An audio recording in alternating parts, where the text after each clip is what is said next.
मल्हार सरकार ने किया देवी अहिल्या के विचारों का समर्थन। नमस्कार दोस्तों, स्वागत है आपका आपके अपने चैनल हंग्री स्पिरिट्स में। हंग्री स्पिरिट्स देख रहे सारे दर्शकों का मैं अंजू शर्मा दिल से स्वागत करती हूँ। तो दोस्तों, मल्हार सरकार जो देवी अहिल्या के गुरु हैं, ये दोनों गुरु और शिष्य की जोड़ी बहुत ही बढ़िया है। बिना मिले बिना बात किए ये एक दूसरे की भाषा समझते हैं, एक दूसरे पे विश्वास रखते हैं और इसकी बड़ी उदाहरण हमें इस कड़ी में मिली। चलिए बात करते हैं। पहले वही निवेदन, जिन्होंने अभी तक चैनल को सब्सक्राइब नहीं किया है कर लीजिए, साथ में दोस्तों बेल आइकन दबाइएगा ताकि आपको हमारे वीडियोस के नोटिफिकेशन मिलते रहे। वाड़े के अंदर पटरानी गौतमा पैसा पैसा चिल्ला रही है। पैसा पैसा चिल्लाने का मतलब यह है कि पैसे वाला दामाद चाहिए उनको अपनी मुक्ता के लिए, जिसका बड़ा ओहदा हो, बड़ा राज्य हो, सब कुछ आलीशान हो। मूल्य उनके गुणों का है कि नहीं पता नहीं, उनको गुण कौन से हैं उस राजकुमार में उनको कुछ नहीं पता है। इधर मल्हार सरकार की राय देखिए। जब मल्हार सरकार को यह पता चला कि यशवंत मुहिम को लीड करके वहां पे रसद पहुंचाने वाला है और उनके साथ जो जंगू जी हैं, उन्होंने कहा मामूली आदमी को, वहां पे मल्हार सरकार के वही विचार थे जो देवी अहिल्या के विचार थे कि मामूली आदमी कैसे आप सोचते हो। कौन है मामूली आदमी? जिसके पास पैसा नहीं है क्या वो मामूली होता है? जिसके पास गुण है वो है असली आदमी। और मामूली वो भी हो सकता है जिसके पास बहुत सारा धन है, सब कुछ है, मगर गुण नहीं है, वो है मामूली आदमी। तो यहां पे मल्हार सरकार ने अपने विचार वही रखे जो हमने पहले ही सुने हैं और हम खुद भी ये बात जानते हैं क्योंकि हमने इस धारावाहिक को बड़ी बारीकी से देखा है कि क्या है देवी अहिल्या के विचार, किस सोच से देवी अहिल्या कोई भी निर्णय लेती हैं। ऐसे ही थोड़ी उनको देवी माना जाता है, ऐसे ही थोड़ी महाराष्ट्र में उनकी पूजा होती है। गुण है तभी ना, और हमें सीखना चाहिए। और ये सीख बहुत ही अच्छी है कि किसी को भी आप इस तुलना में मत लीजिए कि वो बहुत बड़ी बंगलों का मालिक है या बड़े शहर में रहता है या ये ठाठ बाट है। बंदा भी अच्छा ही होगा, अच्छा ही होगा, वो अच्छा ही होगा, मगर जो अच्छा सामने दिख रहा है उसमें तुलना करने की जरूरत ही नहीं है। तो बहुत सारे ऐसे हमारे व्यूअर्स हैं जिनको इस बात में कंफ्यूजन है, मगर उनको कंफ्यूजन दूर तभी होगा जब वो दिल से और दिमाग से देवी अहिल्या की एक एक बात को सुनेंगे और समझेंगे कि इस बात के पीछे देवी अहिल्या की सोच क्या थी। क्योंकि ये सब हो चुका है, ये इतिहास है, ये कोई ऐसा सीरियल नहीं चल रहा जिसको हम अपनी मर्जी से तोड़ मोड़ सके। क्योंकि अल्टीमेटली घटनाएं वही दिखेंगी जो हुई है। आगे पीछे चीजों को ड्रामे के लिए किया जा सकता है, मगर जो घटना हुई है वो होके रहेगी। यशवंत और मुक्ता की शादी हुई थी, वो होके रहेगी सीरियल में, चाहे कितने भी आप सर पीट लें।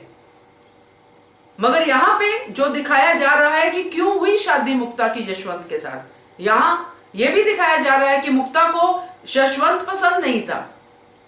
क्यों नहीं पसंद था? क्योंकि यशवंत बड़े घर से नहीं है और मुक्ता को कोई समस्या नहीं थी क्योंकि उससे पहले राजकुमार का रिश्ता आया है। मगर ये जो मुक्ता है, इसको अगर अपनी आई पे विश्वास हो, अपने दादा साहिब पे विश्वास हो, यानी कि मल्हार सरकार पे विश्वास हो, तो उसको समझने में देर नहीं लगेगी कि मेरे लिए यही भला है।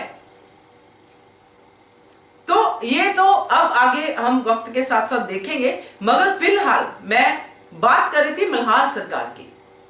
क्योंकि मल्हार सरकार ने जब ये बात सुनी मामूली आदमी वाली, तो वो अंदर तक हिल गए। उन्होंने बताया फिर कि क्या होता है फर्क और कैसे हम आंकते हैं किसी इंसान को। और उन्होंने जब ये कहा कि जिसको देवी अहिल्या ने ये राइट्स दिए हैं, यानी कि यशवंत को मेरी सुनवाई अहिल्या ने चुना है, तो जब उसको यशवंत पे विश्वास है तो मुझे मेरी सुनवाई पे विश्वास है।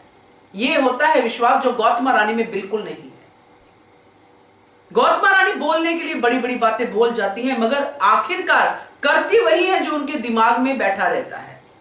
वही चीज रिपीट कर रही है खंडेराव वाली, वही गंगूबात आते हैं, वही चोरी चोरी चीजों को करना, वही शर्तें रखना, वो सब चीजें वही रिपीट कर रही है, वही सीन, वही सब कुछ। तो वहां पे भी हार मिली थी, यहां पे भी मिलेगी, क्योंकि वो अपनी हर बात को हार जीत में तोल रही है, इसलिए हार बोलना पड़ा। योजना विफल हो जाएगी क्योंकि योजना है। और जब घर के रिश्तों में योजनाएं बनाई जाती है तो उनको विफल होना ही चाहिए। क्योंकि युद्ध का मैदान नहीं है जहां पे गौतमा रानी चोरी छिपे चीजें कर रही है, दुश्मन से चोरी जाके अपने सारे प्रस्ताव पास करवाना चाहती है, ये करना चाहती है, वो करना चाहती है। ये तो फैमिली का है, यहाँ पे तो देवी अहिल्या का अधिकार है। और ये बातें जब मल्हार सरकार को पता चलेगी कि उनकी सबसे फेवरेट रानी ने, जिसने अब तक यही दिखाया है कि फैमिली को जोड़ के रखना है, उसने फैमिली में ही योजनाएं बनानी शुरू कर दी, और योजना भी मेरी फेवरेट अहिल्या, मेरी सुनवाई के खिलाफ, जिसको बेटी बोलती हैं, उसी की बेटी के भविष्य के साथ खेलने की बात कर दी है गौतमा रानी ने।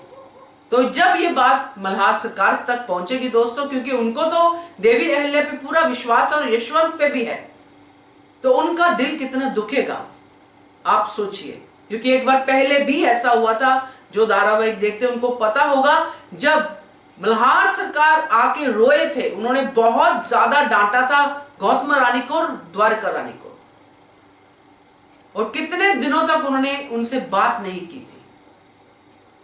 तो ये चीजें पहले भी हो चुकी हैं। अब देखते हैं इस बार क्या रिएक्शन होगा जब वो आएंगे। हो सकता है सब कुछ उससे पहले देवी अहिल्या ठीक कर दे और विवाह में ही वो आए, और तब वो ये बातों का जिक्र भी ना करे देवी अहिल्या, क्योंकि वही करेंगी तभी तो पता चलेगा। तो ये है दोस्तों मल्हार सरकार का कहना यशवंत के बारे में। तो ये विचार इतने मिलते हैं दोनों के कि मजा आ जाता है जब ये हम देखते हैं। आपका क्या कहना है इसके बारे में कमेंट कीजिएगा। देखते रहिए channel hungry spirits. Thank you so much. Subscribe to our channel by clicking the subscribe button. Click the bell button and enjoy the latest uploads from our channel.